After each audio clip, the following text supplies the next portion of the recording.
Name Raymond Baron Pitts. I train out of 6 Levels Orlando, which is in Winter Garden, Florida. My lineage, I'm a Gracie Jiu-Jitsu black belt under Jonathan Burke, who is Royce Gracie's first American black belt. Royce Gracie, of course, is one of the sons of Grandmaster Elio Gracie.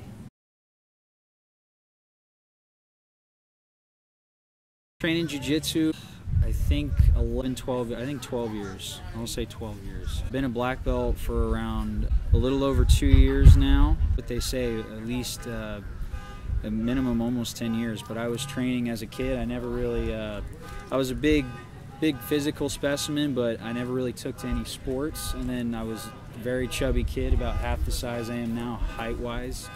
And I was looking for something to get in shape, and my father had a coworker. He said, "Hey, I think I know what you need to do is some Gracie Jiu-Jitsu."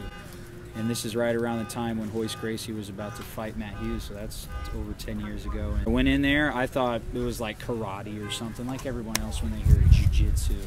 And I went there, and he kept hounding me. I was like, "Yeah, I'm gonna go, I'll go." And I was like, "Whatever, dude." And then I finally went. And I was like, wow, this is interesting, this is cool. So that's really how it started. And then after a while, I started going 5, 6 days a week every day. You know, and then it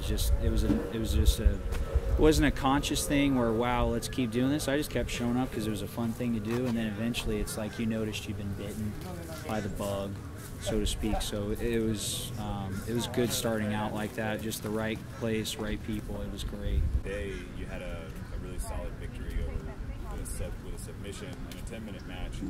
How do you sustain acts? A lot of it, honestly, is I don't realize how physically grueling and demanding. It is. It's more or less the mentality that you have. The nerves are they can be your best friend or your worst enemy, and that's been the most conscious battle for me over the last 12 years of competing, is just maintaining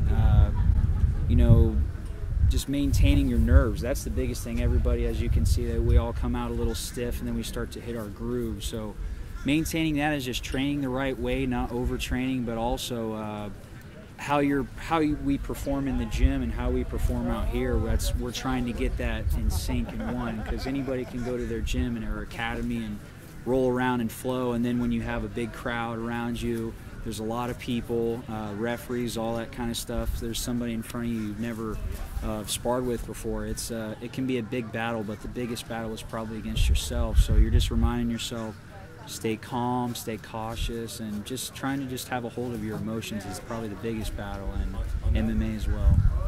When is it okay to just realize that you can just tap out of anything?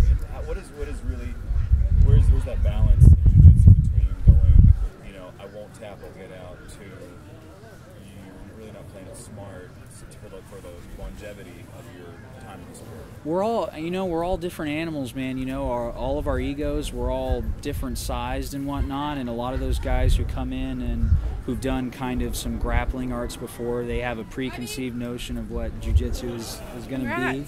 Like in our academy, we really put the newer people with more experienced people just to let them know, what like the potential could be. Like, it's like, oh my gosh, like after my first match, I didn't even last 3 minutes. It was terrible.